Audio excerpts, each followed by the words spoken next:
அல்லேலூயா, அல்லேலூயா. ஆராதனை ஆண்டவர் தந்திருக்கிறார். தலைகளை தாழ்த்தி சில நிமிடங்கள் ஜெபிப்போம். அன்புள்ள இயேசுவா, நல்ல ஆராதனை தந்தீங்க, நன்றி இயேசுவா. நாங்கள் ஆண்டவர் இயேசுவா சிலபெல்லாம் உண்மை தேடி ஆண்டவர் இயேசுவா பக்கத்தில் வந்திருக்கிறோம். இருக்கிற ஒவ்வொரு சூழலையும் நீங்க அறிந்திருக்கிறீங்க. எல்லாருக்கும் தேவையான ஆறுதல் ஆண்டவர் இயேசுவா, அவர்களுக்கு என்ன தேவைன்னு நீங்க அறிந்திருக்கிறீங்க. அதை கொடுத்து நீங்க அனுப்புனப்ப ஆகாரத்தை தாங்க. பேசுகிற நீங்களல்ல பிதாவும் நாங்களல்ல என்று சொல்லப்பட்டிருக்கும் போது நீங்க பேசுங்கப்பா, நீங்க பேசுங்க. ஆண்டவரே எல்லாவற்றையும் நீங்க பொருட்படுத்திக் கொள்ளும். இயேசு நாமத்தை ஜெபிக்கிறோம் ஜீவனுள்ள நல்ல பிதாவே, ஆமென். அல்லேலூயா, அல்லேலூயா. நம்ம சில பேர் கூட்டு வந்திருக்கிறோம். கொஞ்ச நேரம் நம்ம வசனத்தை பார்க்க போகிறோம். ஒரு சின்ன கேள்விதான், நாம கிறிஸ்தவர்களா அல்லது சீஷர்களா? கேள்வி புரியுதுல? நாம கிறிஸ்தவர்களா அல்லது சீஷர்களா? யாரு? அப்ப கிறிஸ்தவர்கள் யார்? ஆமா, எடுத்து வாசிப்போம். அப்போஸ்தலர் 11ஆம் அதிகாரம் 26. அவர்கள் ஒரு வருஷ காலமாய் சபையோடு கூடியிருந்து அநேக ஜனங்களுக்கு உபதேசம் பண்ணினார்கள். முதல் முதல் அந்தியோகியாவிலே கிறிஸ்தவர்கள் என்கிற பெயர் வழங்கிற்று. யாருக்கு கிறிஸ்தவர்கள் என்கிற பெயர் வழங்கிச்சு? சீஷர்களுக்கு. முதல் யாருக்குதான் கிறிஸ்தவர்கள் பேரு? சீஷர்களுக்கு. சீஷர்கள் எத்தனை பேர்? 17 பேர் தான் சீஷர்களா? இத்தனை வருஷம் ஆண்டவருடைய பெரிய கிருபையை கையில வச்சிருக்கோம், படிக்கிறோம். சீஷர்கள் 17 பேரா இல்ல அவர் தெரிந்தெடுத்த அப்போஸ்தலர்கள் 17 பேரா? அழகா அந்த வசனம் இருக்க மார்க்கல சீஷர்களை வரவழைத்து அதிலிருந்து எத்தனை அப்போஸ்தலர்களை தேர்ந்தெடுத்தார்? 17 பேரை அப்போஸ்தலர்களாக தேர்ந்தெடுத்தார். மார்க்கில் இருக்கும் நினைக்கிறேன். மார்க்கு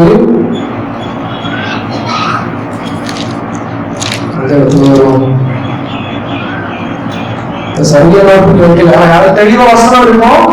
அவர் சீஷர்களை வரவழைத்து அதுல இருந்து 17 அப்போஸ்தலர்களை என்ன செய்தார்? தெரிந்தெடுத்தார். சரி, இப்ப உலகத்துல நிறைய பேர் இருக்காங்க. நமக்கும் நம்ம சர்டிபிகேட்ல கூட நம்ம யாரும் போட்டிருப்பாங்க. கிறிஸ்டியனா இருந்தா கிறிஸ்டியன், ஹிந்துவா இருந்தா ஹிந்து, முஸ்லீமா இருந்தா முஸ்லீம். இன்னும் பல சமயங்கள் உண்டு. நம்ம இந்தியாவை பொறுத்தமட்டில் பிரதானமா இருக்கிறது இந்த 3 சமயங்கள் தான். ஒரு ஹிந்து, முஸ்லீம், கிறிஸ்டியன். சர்டிபிகேட்ல கிறிஸ்டியன் என்னோட ஏதாவது நம்ம எழுதிருக்கோம். இன்னும் ஒருபடி மேல போய் நம்ம இடத்துல சில பேர் கேட்பாங்க, நீங்க யாரு? கிறிஸ்டியன். அடுத்த கொஸ்டின் கேட்பாங்க, ஆசியா, சிஎஸ்ஐயா, முகோசியா? இந்த கொஸ்டின் யார் கேட்டிருக்காங்க? என்கிட்ட நிறைய பேர் கேட்டிருக்காங்க. சிஎஸ்ஐயா, ஆசியா, முகோசியா? இதுக்கு பதில் சொல்றதுக்கு நம்ம நிறைய தடவை யோசிக்க வேண்டியது, என்ன ஆன்சர் சொல்றது? அப்ப நான் நிறைய நாளா சொல்றேன் ஆன்சர். நான் இயேசுவை பின்பற்றுகிற ஒரு விசுவாசம், அவரோட முடித்து கொள்வது. ஆனா இந்த இதெல்லாம் நம்ம பார்க்கும் பொழுது நம்ம வாயிலிருந்து வர வேண்டிய வார்த்தை கிறிஸ்தவன் என்பதை விட நான் யாரு? சீஷன். நான் யாரு? சீஷன். நான் சொல்றேன்ல, புறப்பட்டு போய் சுவிசேஷத்தை சொல்லி எல்லாரும் யார மாத்துங்க? ஞானஸ்நானம் கொடுத்து சீஷர்களை மாற்றுங்க. ஏன்னா சீஷர்களுக்கும் மற்றவர்களுக்கும் வித்தியாசம் நிறைய இருக்குது. நம்ம முதலாவது படிக்கலாம். சீஷர்கள் வேறு, ஜனங்கள் வேறு. மத்தேயு எழுதின சுவிசேஷம் 5:1. அவர் திரளான ஜனங்களை கண்டு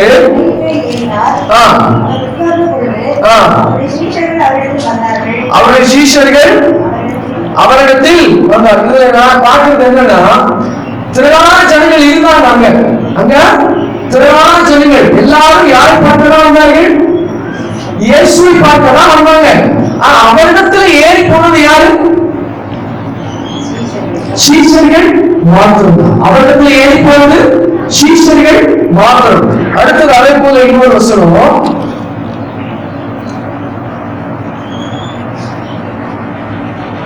யோவான் 8:31.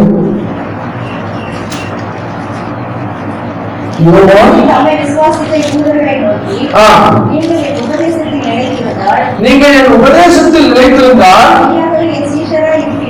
மெய்யாகவே என் சீஷராய். அந்த வசனத்தை நல்லா பாருங்க. இயேசு தம்மை விசுவாசித்த யூதர்களை நோக்கி, அப்போ அந்த யூதர்கள் யாரை விசுவாசித்தவர்கள்? இயேசுவை விசுவாசித்தவர்கள் தான். அப்போ உலகத்துல நிறைய பேருக்கு இயேசு மேல என்ன இருக்கு? விசுவாசம் இருக்கு.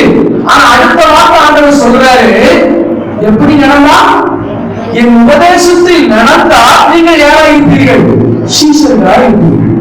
அப்போ உலகத்துல முதல் கிறிஸ்தவர்கள் யாருன்னா டெபினிஷன் தேவைப்படுது. இப்ப இருக்கிற கிறிஸ்தவ சமுதாயத்துல அது ரொம்ப ரொம்ப தேவையா இருக்கு. யார் சீஷனா இருக்கிறாரோ அவர்தான் யாராக அழைக்கப்படுவதற்கு தகுதியானவர். கிறிஸ்தவர் என்று அழைக்கப்படுவதற்கு தகுதியானவர். சீஷரா இருக்க தகுதி இல்லாதவர் கிறிஸ்தவர் என்று அழைக்கப்படுவதற்கு தகுதி இல்லாதவர். சர்டிபிகேட்ல இருக்கலாம், கிறிஸ்டியன் இருக்கலாம். அல்லது யாரோ கேட்கும் பொழுது நம்ம சொல்லலாம், நான் யாரு? கிறிஸ்டியன். நான் எப்படி பார்க்கிறேன், நீங்க சீஷரா இல்ல அப்படின்னா கிறிஸ்டியன் சொன்னாலும் தப்பு இல்லை, இந்துன்னு சொன்னாலும் தப்பு இல்லை, முஸ்லீம் சொன்னாலும் தப்பு இல்லை. ஏன்னா அவர் எதிர்பார்ப்பது நாம் யாரா இருக்க வேண்டும்? சீஷர்களா இருக்க வேண்டும். எல்லாரும் இயேசுவை தேடி வந்தாங்க, ஆனா அவரிடத்துல போய் உட்கார்ந்தது யாரு? சீஷர்கள் தான். இயேசுவை விசுவாசித்த யூதர்களும் எதுல நடக்கல? உபதேசத்துல நடக்கல. உபதேசத்துல நடக்காததுனால அவங்களும் யாரா மாற முடியல? சீஷர்களா இருக்க முடியல. அப்ப அவரை விசுவாசிப்பது வேறு, சீஷனா இருப்பது வேறு. சரி, இந்த சீஷர்களா இருப்பவர்களை இயேசு எப்படி அழைத்தாரோ நம்ம கொஞ்சம் பார்க்கலாம். முதலாவது மத்தேயு 16:24. மத்தேயு 16:24. ஒருவன் என்னை பின்பற்றி வர விரும்பினால் அவன் தன்னைத்தான் வெறுத்து தன் சிலுவையை எடுத்துக்கொண்டு என்னை பின்பற்ற கடவுள். போதும். இதுல நான் பார்த்தது, அப்பொழுது இயேசு ஜனங்களை நோக்கி, ஒரு வசனத்தை பார்க்கும்போது மேலே கீழே முழுசு நல்லா படிங்க. அவர் யாருக்கு சொல்றாரு பாருங்க, ஜனங்களை நோக்கி போன நிறைய இடத்துல அப்பொழுது இயேசு யாரை நோக்கி போட்டிருக்கிறோம்? ஜனங்களை நோக்கி, பரியாசக்காரரை நோக்கி, வேதவாதிகளை நோக்கி. இதுல எப்படி போட்டிருக்கு? சீஷரை நோக்கி சொல்றாரு. ஒருவன் என்னை பின்பற்றி வர விரும்பினால் அவன் தன்னைத்தான் வெறுத்து தன் சிலுவையை எடுத்துக்கொண்டு என்னை பின்பற்ற கடவுள். அப்போ சீஷனா இருக்கணும்னா நாம என்ன செய்யணும்? சிலுவையை எடுத்துக்கொண்டு யாரை பின்பற்றணும்? இயேசு. அப்படி சிலுவையை எடுக்காம இந்த உலகத்தின் மேலும், உலக மயக்கத்தின் மேலும், இந்த பணாசையின் மீதும், மற்ற எல்லா காரியங்களும் நல்ல நம்ம இன்ட்ரெஸ்ட் வச்சுட்டு அவருக்கு சீஷனா இருக்கணும்னு சொன்னா அது நான் இருந்தாலும் நான் பொய்யனாய் மாறிடுவேன். நான் யாராயிருவேன்? பொய்யன். என் வாழ்க்கை நான் சொல்லல நான் சீஷன்னு. ஆனா இயேசு பார்க்கிற விதத்தில் நான் யாரா இருக்க வேண்டும்? சீஷனா இருக்க வேண்டும். நல்லா யோசிச்சுக்கோங்க. உலகத்துல நிறைய பேருக்கு போகிற இடத்துல சீஷனா இருக்க முடியும். அது சில பேர் பாஸ்டர்ட்ட சீஷனா இருப்பாங்க, பாஸ்டரமாக சீஷனா இருக்க முடியாது. சில பேர் பாஸ்டரமாக சீஷர், போதகருக்கு சீஷர் இல்ல. சில பேர் தெருவுக்கு மட்டும் சீஷர், ஊருக்கு சீஷர் இல்ல. சில பேர் ஊருக்கெல்லாம் சீஷரா இருப்பாங்க, குடும்பத்துக்குள்ள சீஷரா இருப்பாங்க. சீஷன் நான் நினைக்கிறது அதுதான். இந்த உலகத்துல யாருக்கும் சீஷனா இருக்கணுமோ நீங்க முயற்சி பண்ணா அதுல தோல்விதான் வரும். யாருக்கு மாத்திரம் சீஷனா இருந்தா போதும்? இயேசுவுக்கு மாத்திரம். அவர் தான் சர்டிபிகேட் காரணம், நீ என்னுடைய சீஷன். சீஷன் என்பவன் யாருக்கு போலவே இருக்கணும்? குருவை போலவே இருக்கணும். அழகா நம்ம அகஸ்டியன் பாட்டு படிச்சிருப்பாரு. சீஷன் என்பவன் குருவை போலவே தனக்காய் வாழாமல் பிறருக்காய் வாழ்வான் அப்படின்னு நல்லா இருக்கும் அந்த வரிகள் பாட்டு. அப்ப சீஷனா இருக்கிறவர்கள் யாருக்கு சீஷனா இருக்கணும்? இயேசுவுக்கு சீஷனா இருக்கணும். அவர் நம்மை பார்த்து சொல்ல வேண்டும், இவன் என்னுடைய சீஷன், இவன் என்னுடைய சீஷி. இருக்கு, சீஷியா இருக்கணும் இருக்கு, வசனத்துல இருக்கு. அப்ப ஆண்டவருடைய வாயிலிருந்து வரணும், இது என்னுடைய சீஷன், இவன் என்னுடைய சீஷின்றது வரணும். சரி, ஆண்டவர் வரிசையா அழைக்கிற இன்னொரு வசனத்தை கூட வாசிச்சு நம்ம எடுத்தது போலாம். மத்தேயு 28:19-20.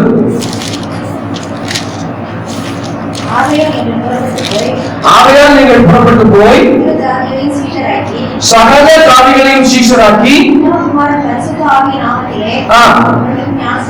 ஞானஸ்நானம் கொடுத்து நான் உங்கள் கட்டளையிட்ட யாவையும் அவர்கள் கைக்கொள்ளும்படி அவர்களுக்கு உபதேசம் பண்ணுங்கள். இதோ உலகத்தின் முடிவு பரியந்தம் சகல நாட்களிலும் நான் உங்களுடைய கூட. இது ஆண்டவர் யார் பார்த்து சொன்னார்?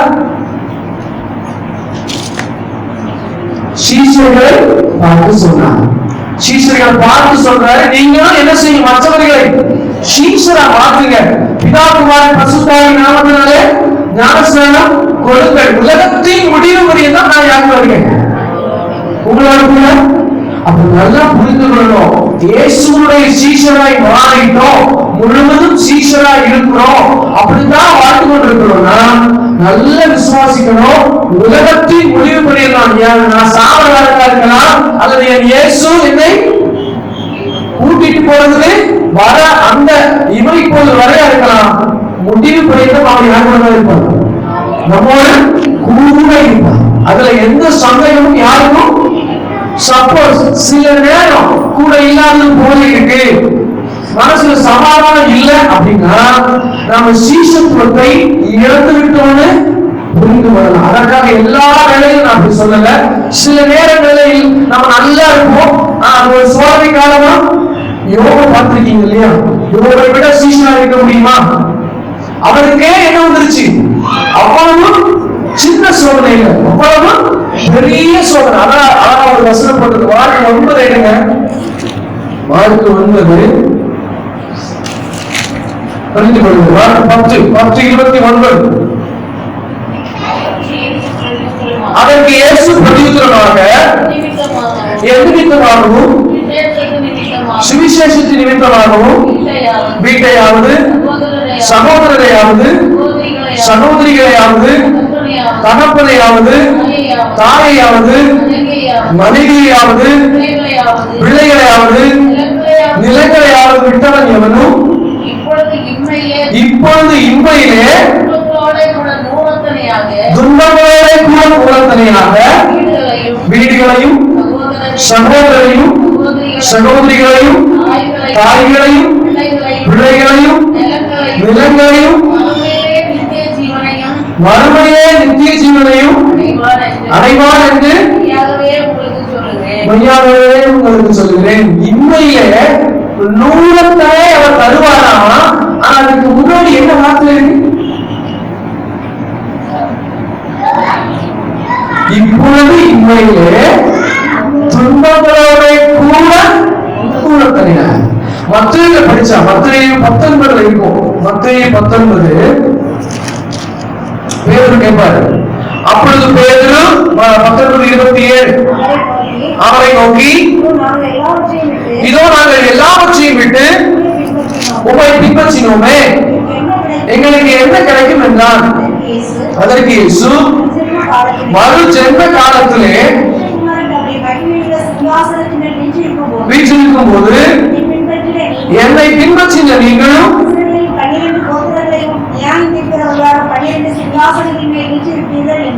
என்று மெய்யாகவே உங்களுக்கு சொல்கிறேன்.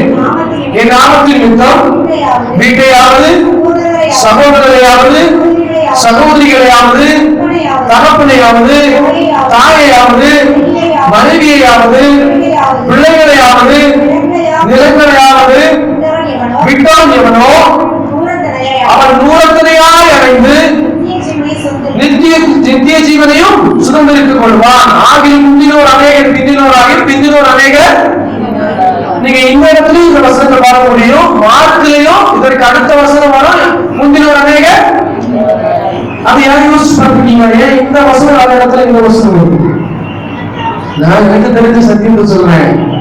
அவருக்கு தெரியுது நிறைய பேர் விட்டுட்டு வருவான், நிறைய பேர் வந்ததுக்கு அப்புறம் ஆண்டவரை விட்டுட்டு போயிடுவோம். அவனுக்கு நல்லா தெரியுது. அழகா அந்த இடத்துல எழுதி வச்சுட்டாரு.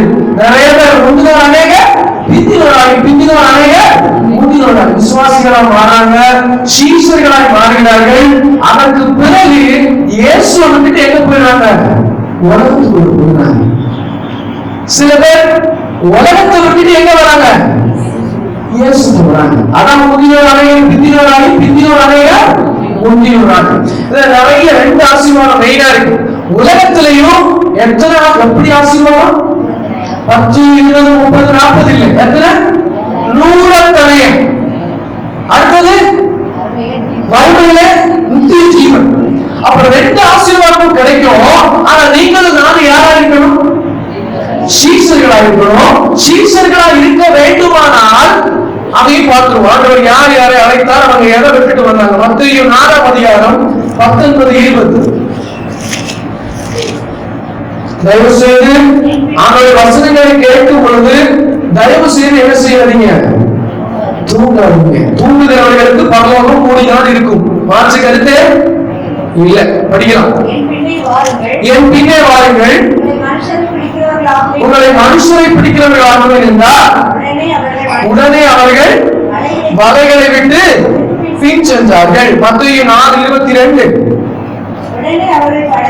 உடனே அவர்கள் படவையும் தங்கள் தகப்பனையும் விட்டு அவர்கள் பின் சென்றார்கள். மார்க் 1:20.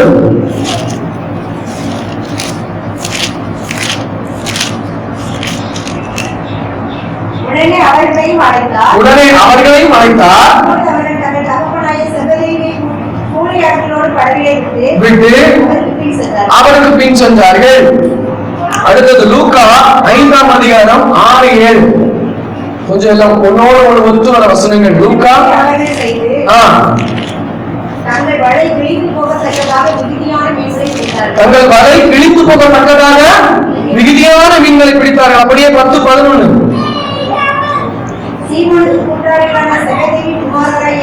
யாக்கோபும் யோவானும் பிரமித்தார்கள்.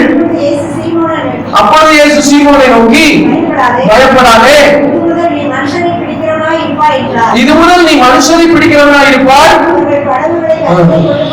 நிறுத்தி எல்லாவற்றையும் விட்டு அவருக்கு பின் சென்றார்கள். அடுத்தது லூக்கா 5:27-28. அப்படி எல்லாம் படிச்சீங்கன்னா நான் இதுல பார்த்தேன், ஆண்டவர் பேதுரு அழைச்சது கொஞ்சம் வித்தியாசமா இருந்துச்சு. மற்றவர்கள் எல்லாரும் ஆயக்காரரா இருந்திருப்பாரு. ஒருத்தர் லேடி, அவர்கிட்ட போய் அந்த வேலையை விட்டுட்டு என்னை பின்பற்றி வா, வலைகளை பழுதுபார்த்துக் கொண்டிருந்தவர்களை என்னை பின்பற்றி வா. பேதுரு மட்டும் பாருங்க, மீனுக்கு ஆளுக்கு என்ன இல்ல, வழியே இல்ல, மீனே கிடைக்கல.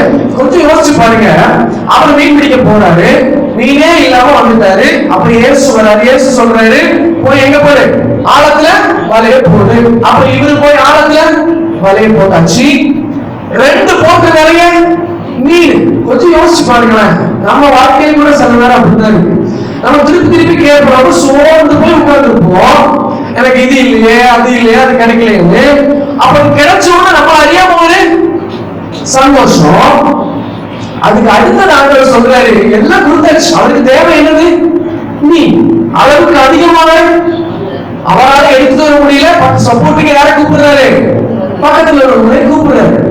அவ்வளவு மீன் கிடைச்சது. அப்ப சொல்றாரு ஆண்டவர், இதை விட்டுட்டு என்னை பின்பற்றி வா. எல்லாத்தையும் கொடுத்துட்டு சொல்றாரு, என்னை. அவரை ஏதாவது திருப்பி வருவான், மீன் தந்திருக்கிறீங்க, நான் இதை விற்கணும், காசாக்கணும், வீட்டுல மனைவி இருக்கு, பிள்ளை இருக்கு, எல்லாத்துக்கும் ஏதாவது சொன்னாரா? 4 சுவிசேஷத்துலயும் பேதுரு ஐயா ஏதாவது சொன்னாரா? ஆனா இன்னைக்கு சின்ன சின்ன விஷயங்கள்ல கூட ஆண்டவருக்காக நம்மளால என்ன செய்ய முடியல? விட முடியல அப்படின்னா நம்மளால யாரா மாற முடியாது? சீசனா சின்ன பாவமா தான் இருக்கும். அந்த சின்ன பாவத்தையும் மன்னிக்கிறதுக்காகத்தான் அவர் பாவத்துக்கு போற ஒழிய விட்டுட்டு அவர் பாவத்துக்கு நம்ம என்ன செய்யலாம்?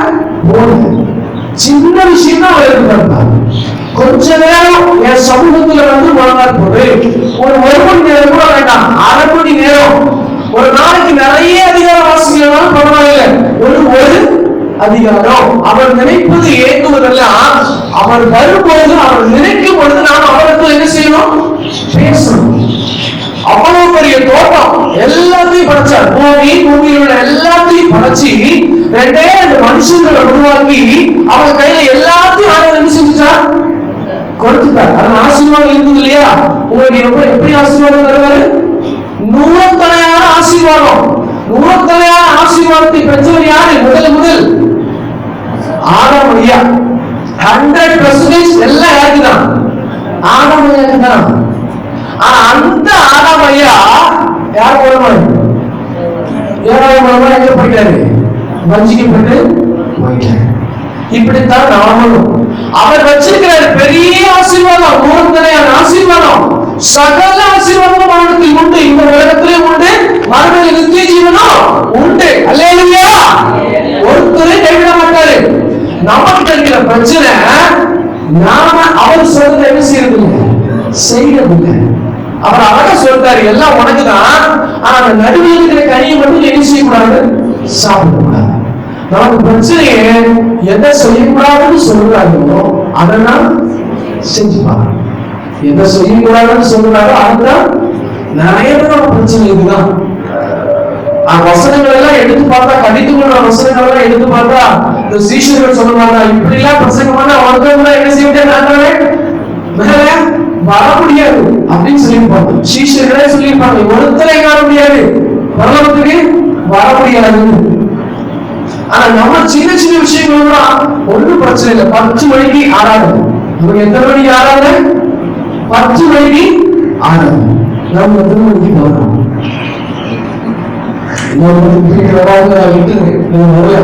இந்த சபைக்கு மாத்திரம் வருவதை மட்டும் என்னையும் சேர்த்து வைத்துக் கொள்ளும். என்ன பொறுப்பு எனக்கு இருந்தாலும் நான் எத்தனை மணிக்கு வரணும்? 3 இடத்துக்கு போய் ஆட்களை எடுத்துட்டு வந்தாலும் நானும் எத்தனை மணிக்கு வரணும்? 10 மணிக்கு வந்து வரலன்னா நானும் யாருக்கு கணக்கு சொல்லணும்? ஏசப்பாவுக்கு கணக்கு சொல்லணும். அப்போ 10 மணிக்கு ஆராதனைக்கு வருவதற்கு சில விஷயங்களை என்ன செய்ய வேண்டியிருக்கோம், விட வேண்டியிருக்கோம். தண்ணி வரும் அல்லது என்ன வேணாலும் இருக்கலாம், நீங்களும் ஆண்டவர், அவ்வளவுதான். அப்ப அதை விட்டுட்டு 10 மணிக்கு தெய்வத்தை ஆராதிக்க வர முடியும்னா நம்ம சீசனை மாறிடலாமா? நிறைய விஷயங்கள் இருக்கு. நீங்க உங்க வாழ்க்கையில தயவு செய்து யோசிச்சு பாருங்க. சின்ன சின்ன விஷயங்கள் கூட நம்ம விட மாட்டேங்கிறோம். ஆனா வசனம் சொல்லுகிற சீஷர்கள் தகப்பனை விட்டாச்சு, தான் கூட வேலை பார்த்தவங்க எல்லாம் விட்டாச்சு, இன்னும் ஒரு படி மேல போய் எல்லாவற்றையும் விட்டு இறங்கி வச்சினார்கள். ஏசப்பாவை பின்பற்றினார்கள். அப்ப இந்த கேள்வி நிறைய பேர் நமக்கே வரும், எல்லாத்தையும் விட்டுட்டு வாழ்றாரு, அப்ப எனக்கு எப்படி சோறு போடுவாரு, என் குடும்பத்துக்கு எப்படி சோறு போடுவாரு? இந்த கேள்வி எல்லாருக்கும் வரும் இல்லையா? நான் போயிருக்கும் போது போட்டோகிராஃபர் அவங்க போய் பேசும்போது அவன் கேட்ட கேள்வி தான், ஏசு அப்படின்னா சொல்றாரு, பொண்டாட்டி பிள்ளைங்க உனக்கு நம்பி தருவானா, திருப்பி எல்லாத்தையும் விட்டுட்டு என்னை பின்பற்றுவான்னு சொல்லுவார். அங்க புரிந்து கொள்ளணும், ஏசு சொல்லாம விட்டுட்டு போனா தருவானா நிற்கும், அதுல மாற்றி கருத்து இல்லை. ஆனா ஏசு சொல்லி விட்டுட்டு போனா அவர் எங்க கொண்டு உட்கார வைப்பார்? எங்க உட்கார வைப்பார்? இம்மையிலையும் மேல உட்கார வைப்பார், நித்தியத்திலையும் சிங்காசனத்துல. வெளிப்படத்துல எடுத்து படிச்சு பாருங்க, ஒரு வசனம் போதும். பிதா இருப்பாரா, பிதா பக்கத்துல இயேசு இருப்பாரா, இயேசு பக்கத்துல யார உட்கார வைப்பாரா? 7 சபைகளுக்கு எழுதுறத எடுத்து படிச்சு பாருங்க. இயேசு பக்கத்துல யார உட்கார வைப்பாரா? நம்ம உட்கார வைப்பாரா? இது நித்தியத்திலே. இம்மையில எவ்வளவு ஆசீர்வாதம், 100 தனையான. ஆனா நீங்களும் நானே யாரா இருக்கணும்? சீசர்களா இருக்கணும். எல்லாவற்றையும் விட்டு அவரை பின்பற்ற எந்த மனதுக்கும் ரெடியா இருக்கணும். சில விஷயங்கள் ரொம்ப பிடிச்சு போவோம் நமக்கு. சில பேர் சொல்லுவாங்க, நான் என்ன வேணாலும் செய்வேன், ஆனா இதை மட்டும் என்னால விட முடியாது. அப்படி இருக்கிறவர்கள் யாரா வாழ முடியாது? சீசராக வாழ முடியாது. வசனங்களை எடுத்து படிப்போம், விட்டுட்டு வந்ததை பார்க்கலாம். இன்னும் கொஞ்சம் நம்ம சீசர்களா இருக்கிறதுக்கு என்ன செய்யணும்னு பார்க்கலாம். மத்தேயு 14ஆம் அதிகாரம் 22 முதல் 33.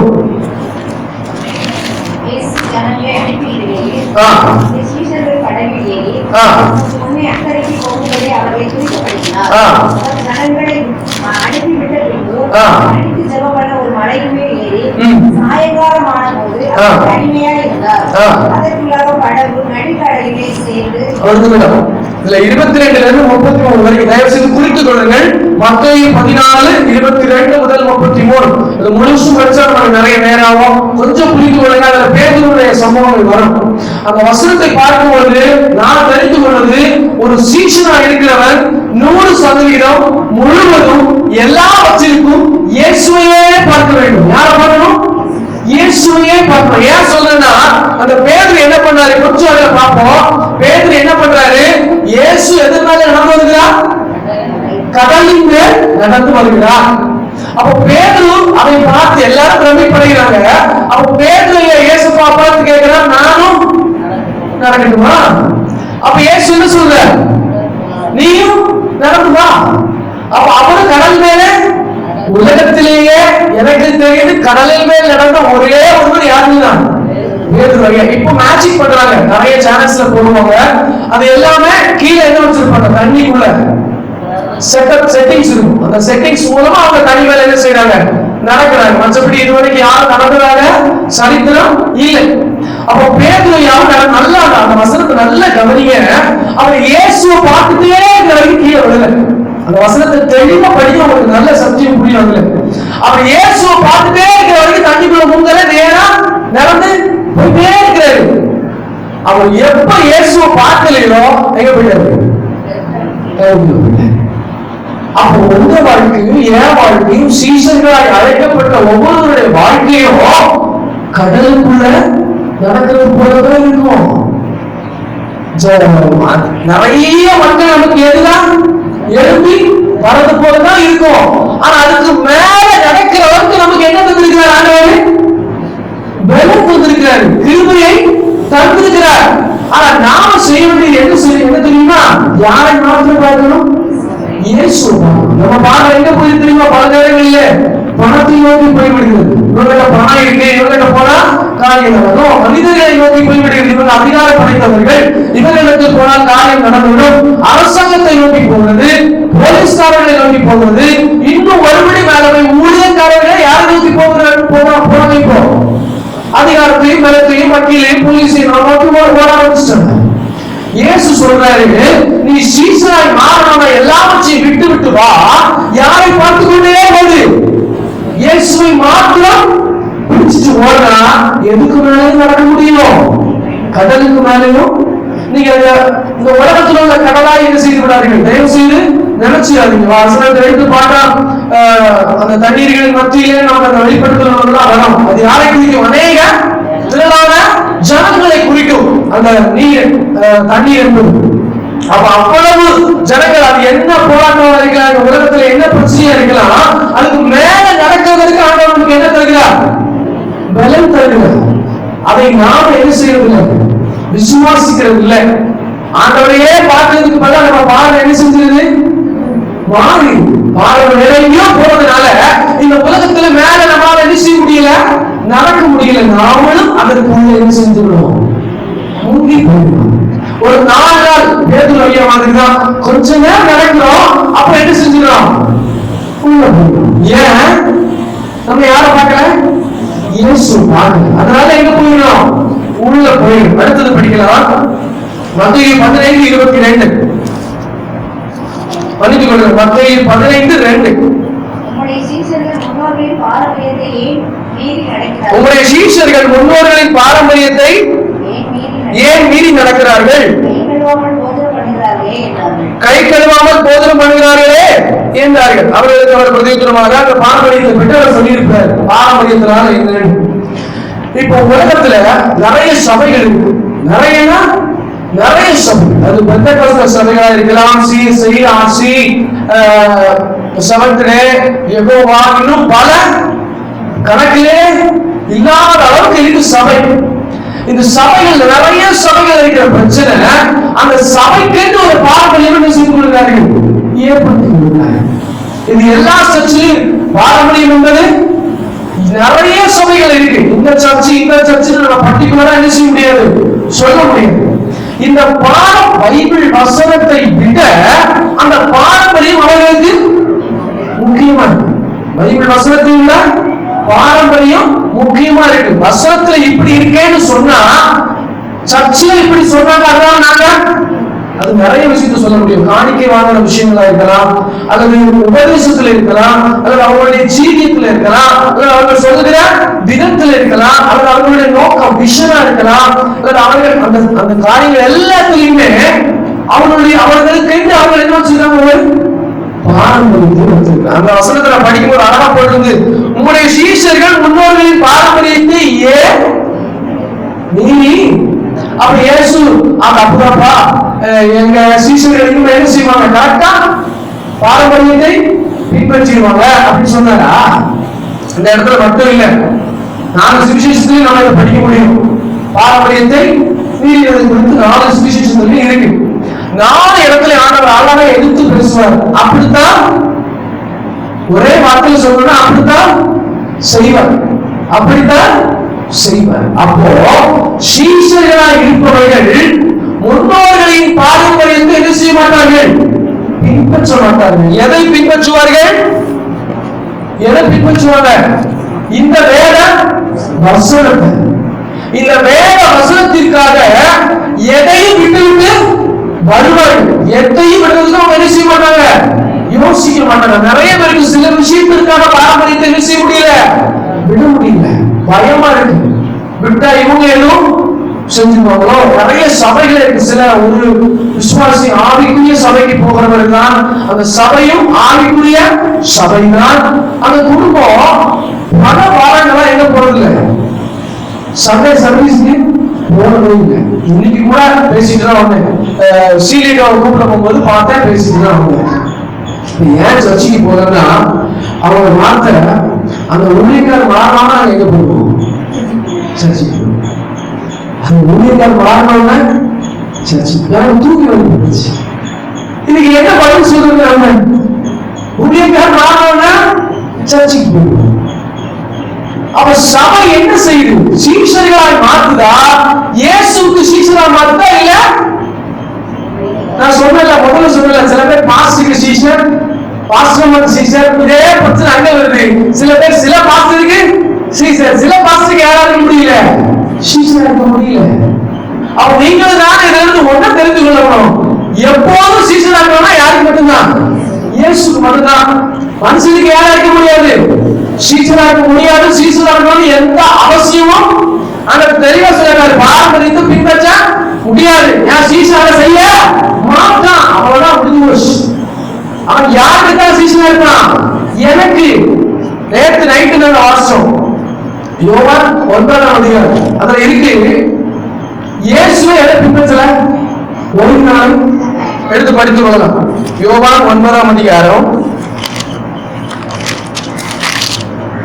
யோவான் 9ல இருக்கும்.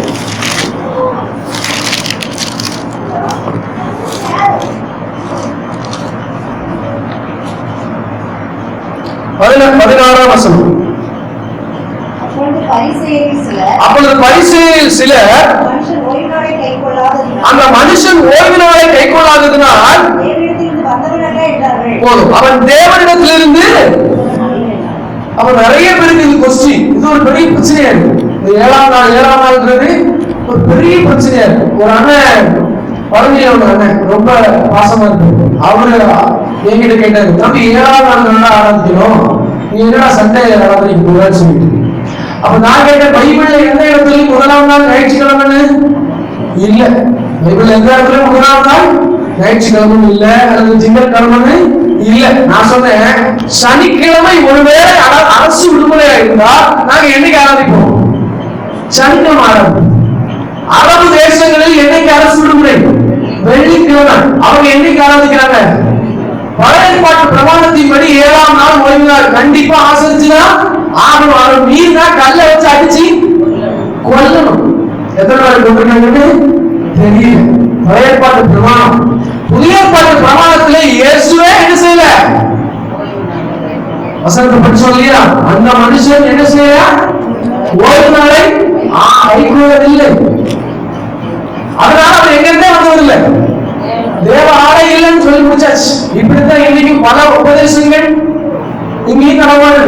7ஆம் நாள் ஆரம்பிச்சிடணும். ஆனா எவ்வளவு பாவனாலும் செய்து கொள்ளலாம். அவங்க சொல்றாங்க, அவ்வளவு ஈஸியா சொல்றாங்க.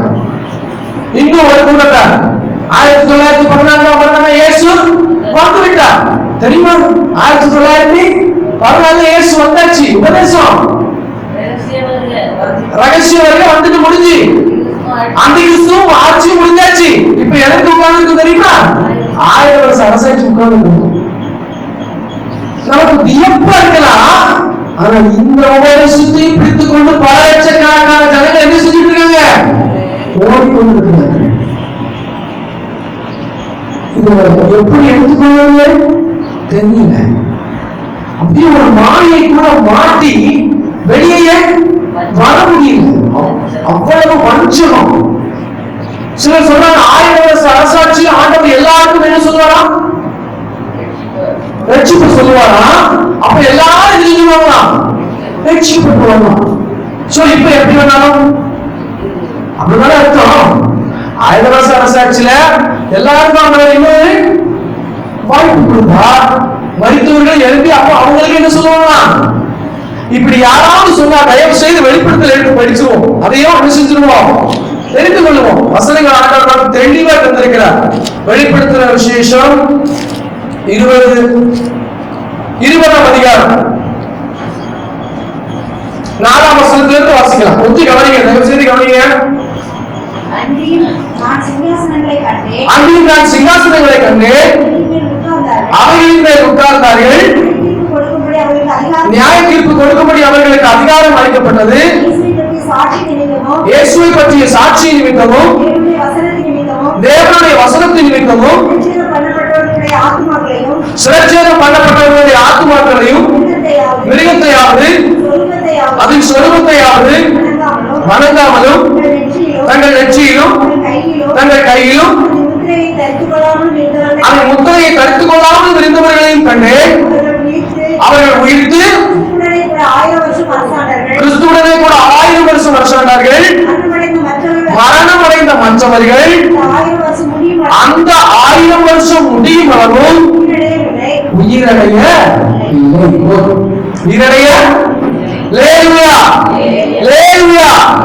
நல்ல விளங்கி கொள்றோம். இதுல ஆண்டவர் மறைவாயில தரல, வெளிப்படையாய் தெளிவாய் சொல்லி இருக்கிறார். 1000 வருஷ அரசாட்சிக்கு தகுதியானவர்கள் மட்டும்தான் என்ன செய்வாங்க? முதலாவது எழுந்திருப்பாங்க. மற்றவர்கள் என்ன செய்யல? உயிரிழவே இல்லை. அப்புறம் எப்படி நீங்க அவங்களுக்கு சுவிசேஷம் சொல்லுவீங்க? மனுஷன் ஒரே தரம் மரிப்பதும் பின்பு நியாய தீர்ப்பு அடைவதும் முடிஞ்சு போச்சு. ஒரு தடவை வாழ்க்கை, அந்த ஒரு வாழ்க்கையில இயேசுக்காக வாழ்ந்தார், அவருடைய சீசனாய் வாழ்ந்தார். பாரம்பரியத்தை மீறி மனுஷனுடைய கட்டளைகளை மீறி சீசனாய் இயேசுக்காக வாழ்ந்தா அவர் போன இடம் நமக்காய் ஆயத்தம் பண்ண இடத்துக்கு நாம என்ன செய்யலாம்? போகணும். அப்படி இல்ல, நம்ம மாறி என் இஷ்டம் போல என் சுய விருப்பத்துக்கு என் இச்சைக்கு இப்படி இந்த உலகத்தையே நேசிச்சு வாழ்ந்தா இந்த உலகக்கென்று இந்த உலகத்தின் அதிபதியாக பிசாசு என்று ஆயத்தமாக்கப்பட்டிருக்கிற நரகத்துக்கு என்ன செய்யலாம்? போனா ரெண்டே இடம் தான். வசனம் தெளிவா இருக்கு. நித்திய ஜீவன், நித்திய ஆக்கினை. ரெண்டுல ஒண்ணு என்னது? நித்திய ஜீவன், இன்னொரு நித்திய ஆக்கினை. நித்திய ஜீவனுக்காக ஓடுகிறவனுக்கு இந்த உலகத்தில் நூறுக்கணக்கான ஆசீர்வாதத்தையும் தேவன் என்ன செய்கிறார்? கொடுக்கிறார். மாற்று கருத்து இல்ல. பிரச்சனை நாம ஓட்ட நூறுக்கணக்கான இருக்கிற வழிய எதுக்காக இல்ல? நித்திய ஜீவனுக்காக இல்ல. அதுதான் பிரச்சனை. நம்ம நிறைய நேரம் தோணும், நல்லாவா தோணுறேன், நல்லாவா பண்றேன், எனக்கு குடும்பத்தின் ஆசீர்வாதமே இல்ல, அது இல்ல, இது இல்ல, அப்படி இல்ல, இப்படி இல்ல. நம்ம ஓட்ட நூறுக்கணையானுக்கா இருக்கக்கூடாது. எல்லாவற்றையும் விட்டு யாருக்காக ஓடுக்க மாட்டோம்? இயேசுக்காக, கிறிஸ்துவுக்காக, சீசனாக இருக்கிற ஓட்டம்.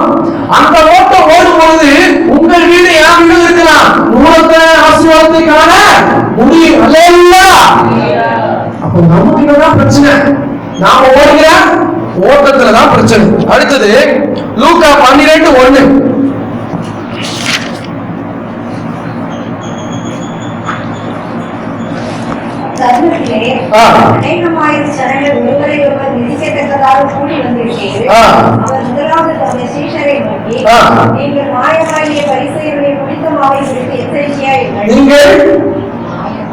மாயமாகிய பரிசேயருடைய புளித்த மாவு தொடர்ந்து படிச்சீங்கன்னா அதுல புளித்த மாவுன்றது தோசைக்கு உள்ள பிடிச்ச மாவு இல்ல. தவறாய் புரிந்து கொண்டு விடாதீர்கள். புளித்த மாவு என்பது உபதேசத்தை பற்றி எழுதப்பட்டிருக்கிறது. அப்போ சீஷர்கள் எதற்கு நம்ம எச்சரிக்கையா இருக்க வேண்டியிருக்கு? உபதேசத்திற்கு எச்சரிக்கையா இருக்க வேண்டியிருக்கு. இன்னைக்கு பல உபதேசங்கள் இருக்கு. எல்லாவற்றையும் பார்ப்பதற்கு நமக்கு என்ன வந்துருச்சு? வாய்ப்புகள் வந்துருச்சு. ஒரு காலத்துல, அம்மா காலத்துல, தாத்தா காலங்கள்ல சபையில் என்னவோ அதுதான் சத்தியம். இன்னைக்கு அப்படி இல்ல. யாருனாலும் சத்தியம் சொல்லுங்க. கையில என்ன இருக்கு? மொபைல் போன் இருக்கு. ஆட்டம் புத்தாட்டம் போட்டு அதை மொபைல்ல போட்டு விட்டா அதையும் ஒரு குரூப் நம்புது. இதுவும் இவர்களும் யாருதான்? கிறிஸ்தவர்கள் தான். வசனத்தை தெளிவா பிடித்துக் கொள்ளுங்க. சீசனா இல்லை என்றால் யாராலும் வர முடியாது, கிறிஸ்தவர்களா இருக்க முடியாது. ஆமா, அடி எழுந்தவன் எல்லாம் வேண்டக்காரன். யார் யார் என்ன சொல்லணும்னு நினைக்கிறாங்களோ அதை ஈஸியா சொல்லிட்டு போயிடுறாங்க. ஒருவேளை நீங்க தயவு செய்து தப்பா பாரம்பரியம் என்பது சில சபைகளை மாத்திரம் தயவு செய்து நினைத்து விடாதீர்கள். பாரம்பரியம் என்பது ஒவ்வொரு ஊழியக்காரர்களும் அவர்களுடைய சுய இச்சைக்கு ஏற்றபடி சில நீதிகளை என்ன செய்யறாங்க சொல்லிட்டே போறாங்க. நான் வந்து ஆண்டவரை இப்படித்தான் ஆராதிப்பேன், நான் எப்படித்தான் ஆராதிப்பேன், ஏன் இயேசு ஒருத்தர் சொல்றேன், ஏன் இயேசு நான் யார் இயேசு இப்படித்தான் ஆராதிப்பேன், ஆடுவேன் பாடுவேன் குத்தாட்டம் போடுவேன் முஸ்லிமைப்பேன் கற்றுவேன் என்ன ஆனாலும் செய்வேன், இப்படித்தான் இயேசுனா. இதற்கு பெயர் தான் ஆண்டவர் சொல்றாரு என்னது? பாரம்பரியம். இது அவருக்காக வைத்துக் கொண்ட ஒரு பாரம்பரியம். இந்த பாரம்பரியத்தை எந்த மனிதர்களும் இயேசுவை பின்பற்றுகிற சீஷர்கள் என்ன செய்யக்கூடாது? பின்பற்றக்கூடாது. ஆராதிக்கணும். எப்படி ஆராதிக்கணும்? வசனத்தை எடுத்து படிக்கணும். பரிசுத்த அலங்காரத்துடனே கர்த்தரை தொழுது கொள்ளுங்கள், உங்களையே நீங்க ஜீவ பலியாய் கொடுப்பதுதான் உண்மையான ஆராதனை. அந்த பரிசுத்த ஆவியானவர் தான் இருக்கணும். மனுஷ புகழ்ச்சி, மனுஷனை ரசிப்பது, அவனுக்கு புகழ்ச்சி ஏற்பது என்னது இல்ல? ஆராதனை இல்ல. அவர் குதிக்கிறாரு, டான்ஸ் ஆடுறாரு, எல்லாம் பண்றாரு, புகழ்ச்சி யாருக்கு போகுது? அந்த மனுஷனுக்கு. அவர் முடிவெட்டுற மாதிரியே என்ன செய்யறான்? முடிவெட்டுறான். அவர் டிஷர்ட் பேண்ட் ஜீன்ஸ் பேண்ட் போட்ட மாதிரி இவனும் கேட்டா அந்த ஊழியக்காரரே அப்படி போட்டிருக்கார், நான் போட்டால் என்ன தப்பு? அதுதான் வசனம் சொல்லுது. சீஷராக இருக்கிறவர்கள் மனுஷர்களின் பாரம்பரியத்தை என்ன செய்ய மாட்டார்கள்? பின்பற்ற மாட்டார்கள். அதை மீறி நடக்கிறது. மீறி என்றால் இஷ்டம் போல இல்ல, இயேசு சொன்ன அந்த உபதேசத்தில் நடக்கிறவர்கள். என்ன டவுட் வருதா? தயவு செய்து வசனத்தை எடுத்து நல்ல படிங்க. 2 மணி நேரம் முழங்கால் இருந்து நல்லா ஜோம் பண்ணுங்க. ஆண்டவர் கண்டிப்பா ஒரு நல்ல தெளிவை தருவார். ஏன்னா இன்னைக்கு நிறைய மனுஷங்க என்ன செய்ய முடியல? நம்ப முடியல. அவங்களுக்கு தோணுதை போல சொல்லிட்டு போறாங்க. இயேசு சொல்றார் சீக்கிரம் வருவேன் சீக்கிரம் வந்துவேன் சொல்றார். நீங்க எடுத்து சுவிசேஷத்தை படிங்க. ஆண்டவருடைய பிரசங்கமே தேவனுடைய ராஜ்யம் சமீபம், தேவனுடைய ராஜ்யம் சமீபம், இதோ சீக்கிரமா வருகிறேன், இதோ சீக்கிரமா வருகிறேன். இன்னைக்கு நிறைய போதகருடைய பிரசங்கம் ஆண்டவர் என்ன தப்பு செஞ்சாலும் மன்னிச்சுவாரு. ஆண்டவர் இன்னும் கொஞ்ச காலம் கழிச்சுதான் வருவாரு. அதுக்கும் ஒரு வசனம் இருக்கு. தாமதிக்கிறார் என்று சிலர் எண்ணுகிறபடி எல்லாரும் மனதிறங்கிறதுக்கு அப்படி கூட யோசிச்சு வர முடியுமா? இந்த வசனத்தை தயவு செய்து தப்பா என்ன செஞ்சிருக்கிறாரு? உபதேசிக்க ஆரம்பிக்க கூடாது. இப்படி இந்த எஸ்கியூ, அதாவது சிலர் வந்து காலேஜ்ல எடுத்துக்கிட்டீங்கன்னா ஒவ்வொரு ஸ்டாஃப் ஒரே மாதிரி இருப்பாங்க. சில பேர் தப்பு பண்ணும் போது என்ன செய்வாங்க? அட்டி வச்சு கண்டிக்கிறதுல கரெக்டா இருப்பாங்க. ஆனா தப்பு ஒத்துக்கிட்டு வந்து அவனை தடவி கொடுத்து ஐயா ராஜா இப்படி இல்லை அப்படின்னு எல்லாம் என்ன செய்வாங்க? அந்த உண்மையான நேசம், உண்மையான அக்கறை கொண்ட லெக்சரர்ஸ் ஸ்டாஃப்ஸ் நம்ம பார்க்க முடியும். சில ஸ்டாஃப்ஸ் இருப்பாங்க, அட்டி என்ன செய்வாங்க? வச்சு வெளுத்துருவாங்க. இங்க வந்து சொல்லுவாங்க, இப்பெல்லாம் எதிர்த்து படிக்க வந்தா என்ன வராவதையா போனா. இப்படிப்பட்ட ஸ்டாஃப்ஸ் இருப்பாங்க. நம்ம இயேசு எப்படி தெரியுமா? தப்பு செஞ்சா என்ன செய்வாரு? தப்பு செஞ்சா நல்லா உண்மை கிடையாது, உண்மை கிடையாது. சீசர்களுக்கு கண்டிப்பா 100% தண்டனை உண்டு, மாற்று கருத்தே கிடையாது. நிறைய வசூல் இருக்கு. முக்கியமா நீதிமன்றங்களுக்கு தான் எங்க இங்க என்ன கிடைக்குமா? தண்டனை உண்டுன்னு பைபிள்ல போட்டிருக்கு. இங்கேயே தண்டனை வாங்கிட்டா எங்க பிரச்சனை இல்லையா? நேரத்தில் நிற்கும் போது பிரச்சனை இல்லைன்னு வசனத்தில் இருக்கு. அப்ப கிறிஸ்தவர்களா இருக்கலாம், நம்ம சீஷர்களா இருக்கலாம், நீங்க தப்பு செஞ்சா கண்டிப்பா தண்டனை உண்டு, அடி கிடைக்கும். மன்னிப்பு எப்ப கிடைக்கும்? அடி வந்து அப்பா இருக்கிறாரு, அப்பாவுக்கு பிடிக்காதத செஞ்சாச்சு, தப்பு செஞ்சாச்சு. அவர் ஒரு நல்ல தகப்பனா இருந்தா முதல்ல என்ன செய்வாரு? என்ன செய்வாரு? அடி. முதல்ல என்ன வேணும்? அடிதான் வேணும். அடி நல்லா அடிச்சதுக்கு அப்புறம் நம்ம தூத்துக்கிட்டு நின்னா அவங்க வந்து நம்மளை கொஞ்சம் வரா கொஞ்சம் வந்த நம்ம கடந்து அழணும். அடிக்காதீங்கப்பா, இனி வந்து தப்பனா செய்ய மாட்டேன், அப்படின்னு கெஞ்சும் போது அவருக்கு மனசு இழுத்துருவாங்க. ஐயோ என் பிள்ளைனா அடிச்சுட்டாங்க. அந்த காயத்தை யாரும் பாப்பா? அந்த அப்பா தான் தூக்கிட்டு போய் பாப்பா பார்த்து பிள்ளையை தேர்த்தி எடுத்து இனி எனக்கு நல்ல பிள்ளையா இருப்பான்னு வழிபாடு. இதுதான் யார் செய்கிற செயல்? நல்ல தகப்பன் நம்ம இயேசுவும் செய்கிற செயல். சில தகப்பன்மார் இருப்பாங்க, பிள்ளை எங்கே எடுத்து போனாலும் பிரச்சனை இல்லை, எங்கேயும் போலாம் எப்படியும். ஏன் தெரியுமா? அந்த தகப்பன் எப்படி இருப்பார்? சரியானவராக இருப்பதில்லை. இன்னைக்கு நிறைய பொருளுடைய நிலைமை இருக்கு. பாவத்தை கண்டிக்க முடியல, பாவத்தை கண்டிக்கிறது இல்ல. எப்படி வேணாலும் செஞ்சுக்கோங்க, இருந்துக்கோங்க. ஆனா ஆராதனைக்கு மட்டும் கரெக்டா வந்துடும். இப்படி இருந்தா பரவாயில்ல போயிருக்காங்க போக முடியாது. சீஷர்களா இருக்கணும்னா கஷ்டப்பட்டு தான் என்ன போக முடியும்? பரலோகத்துக்கு போகும். சரி, அடுத்தது வாசிக்கலாம். அப்போஸ்தலர் 14:22. அப்போஸ்தலர் 14:22. சீஷர்களுடைய மனதை அவர்களுக்கு புத்தி சொல்லி நாம் அநேக உபத்திரவங்களின் வழியாய் தேவனுடைய ராஜ்யத்தில் பிரவேசிக்க வேண்டும் என்று சீஷருடைய மனதை திடப்படுத்தி விசுவாசத்திலே நிலைத்திருக்கும்படி புத்தி சொல்லி. அப்ப சீஷர்களுடைய மனசுல கொஞ்சம் என்ன வருது? சோர்வு வரும். சோர்வு என்ன செய்யும்? வரும். அப்போ அதுக்குதான் நம்ம ஆராதனை ஆண்டவர் கிருபையில என்ன செய்யும்? ஞாயிற்றுக்கிழமை ஆராதனை வச்சிருக்கிறோம். இடைப்பட்ட நாட்களில் என்ன நடக்கு? ஜெபம் நடக்கும். தயவு செய்து விசுவாசிகளா இருக்கிறவர்கள், சீஷர்களா இருக்கிறவர்கள் இன்னொரு சீஷரிடம் என்ன வைங்க? ஐக்கியம் வைங்க. நாம சீஷரா இருந்து கொண்டு யாரையோ போய் ஐக்கியம் வச்சு அவங்க நம்ம கதையெல்லாம் சொன்னா அவங்க திடப்படுத்த மாட்டாங்க. இருக்கிற ஃபியூஸையும் ஊர்விட்டு விட்டுருவாங்க, இருக்கிறதையும் ஊர்விட்டு விட்டுருவாங்க. நிறைய சீஷர்கள் பண்ற தப்பு இதுதான். நல்ல ஆண்டவருடைய பிள்ளைதான், ஆச்சரியம் இல்ல. சீஷரா இருப்பதுதான் பிரச்சனையே இல்ல. குடும்பத்துல ஒரு பிரச்சனை இல்ல, ஏதோ ஒரு குறை வந்துச்சுன்னா இன்னொரு சீஷர் இடத்துல அந்த போன இடத்துல போய் சொல்றது இல்லை. யாருங்க சொல்றது? ஒரு அவிசுவாசிங்க தெய்வத்தை பற்றிய அறிவே இல்லாதவர்கள் போய் என்ன செய்யுது? அந்த விஷயத்தை சொல்றோம். அவங்க என்ன செய்வாங்க? வாயில வந்ததெல்லாம் அடிச்சு விடுறது. மாமியார் பிரச்சனை பண்ணா யார்கிட்ட போய் சொல்றது? பக்கத்து வீட்டுல சொன்னா அவங்க ஆண்டவருடைய பிள்ளைகள் அம்மா பொறுத்து போவான். நம்ம யாரு? ஆண்டவருடைய பிள்ளைகள். நல்லா சொல்லுவோம். ஆண்டவர் என்ன செய்வாரு?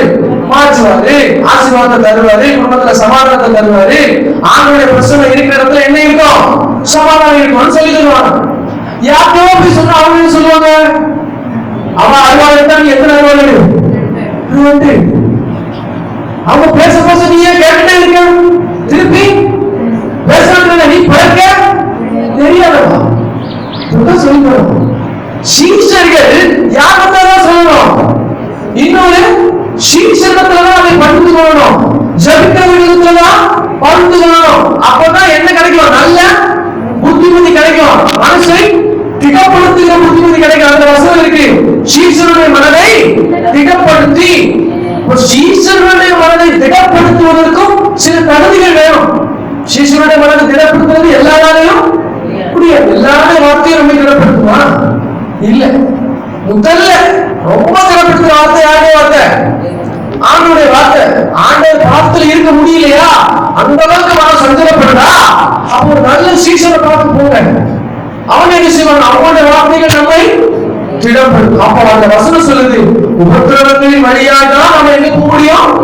தேவனுடைய ராஜ்யத்துக்கு பிரவேசிக்க முடியும். இன்னைக்கு நிறைய பேர் டோக்கன் கொடுக்க ஆரம்பிச்சிட்டாங்க, தெரியுமா? பரமதேசத்துக்கு என்ன கொடுக்குறாங்க? டோக்கன். விளையாட்டுக்கு சொல்லல, உண்மையிலேயே நடக்குது. பரமராஜ்யத்துக்கு டோக்கன் கொடுக்குறாங்க. இன்னும் நிறைய விஷயங்கள் இருக்கு. சிலர் சொல்றாங்க, நான் எங்களுக்கு ஆண்டவர் சொல்லிட்டாரு, நாங்க வருகையில என்ன செய்ய மாட்டோம், போக மாட்டோம். உபத்திரவ காலத்தில் நடக்கிறவங்க லைவ் டெலிகாஸ்ட் என்ன செய்வாங்க, பண்ணுவாங்க. இதெல்லாம் என்ன சொல்லுங்க தெரியல. வசனம் எங்க இருக்குன்னு வசனத்துக்கு புறம்பாய் யாரு போதித்தாலும் தயவு செய்து என்ன செய்யாதீங்க, ஏற்றுக்கொள்ளாதீங்க. நீங்க பாரம்பரியங்கிற வார்த்தை எப்படி புரிந்து கொண்டு தெரியுமா? வசனத்தில் இல்லாததை சொல்லித் தருகிற ஒவ்வொரு காரியமும் என்னதுதான்? பாரம்பரியம் தான். நீங்க என்னைக்கோ உள்ளதை மட்டும் பாரம்பரியம் செய்யக்கூடாது, நினைக்க கூடாது. இன்னைக்கு வரைக்கும் பாரம்பரியம் ஒன்று என்ன செஞ்சுட்டே இருக்கு? ரெடியா ஏதாவது ஒரு மனுஷன் என்ன செஞ்சுட்டு இருக்கான்? அவருடைய வசதிக்கு ரெடி பண்ணியிருப்பாரு.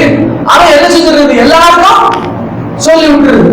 நான் இப்படிலாம் பாவம் செஞ்சேன், ஆனால் மன்னிச்சார், நான் பாவம் செஞ்சு மன்னிச்சார், நான் பாவம் செஞ்சு மன்னிச்சார், நான் பாவம் செஞ்சு மன்னிச்சார்.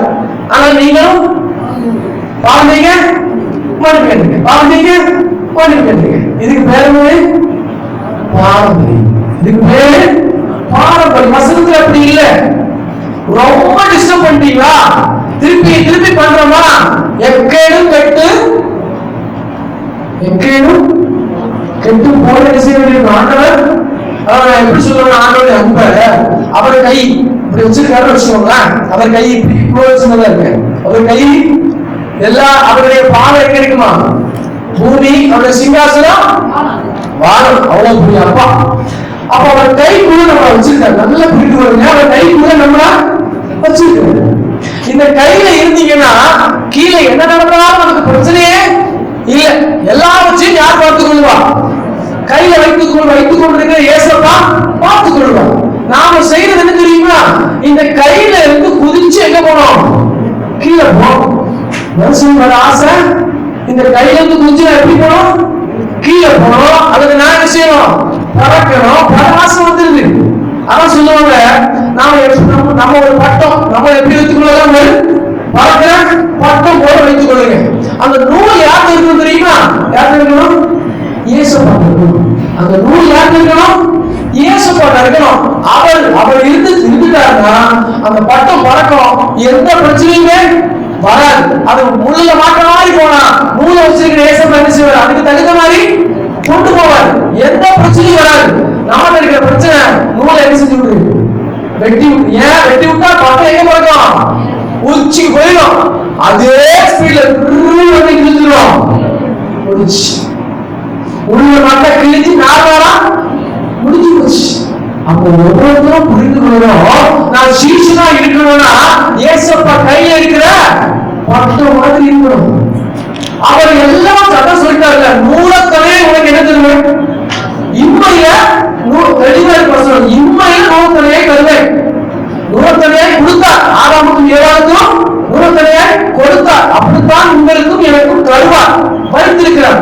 ஆனா நமக்கு இருக்கிற பிரச்சனை, நாம யாரா இருக்கிறது இல்லை, சீசரா இருக்கிறது இல்லை. நிறைய பேர் மாறிடும். விகாஸ் காரியங்களை பாருங்க, இயேசுவோடு கூடவே தான் இல்லை. இயேசுவோடு கூடவே தான் இருந்தார். ஆனா என்ன செஞ்சா? காட்டி கொடுத்தது அது எதற்காக காட்டி கொடுத்தார்? வெறும் 30 வெள்ளிக்காசு.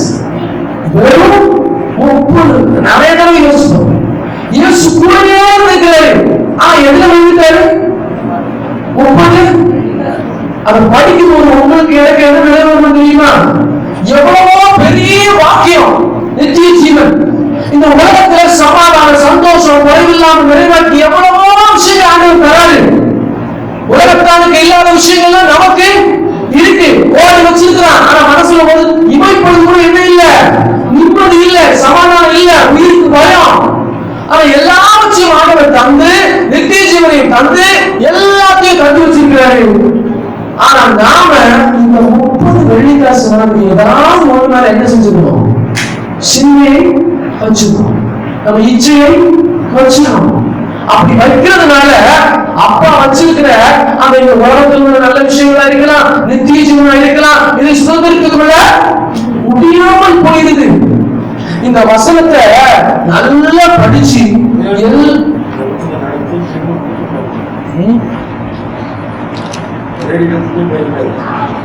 இந்த உலகத்துல நிறைய நல்ல விஷயங்களை தந்து நித்திய ஜீவனை வைத்திருந்தோம்.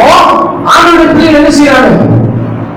அந்த வழியில சரியா நடக்கிறது இல்லை. நான் என்ன சொல்லுவேன், வசனமே தெரியாத ஒருத்தருக்கு ஒரு வசனத்தை சொன்னீங்கன்னா அது ரொம்ப பலனா இருக்கும்.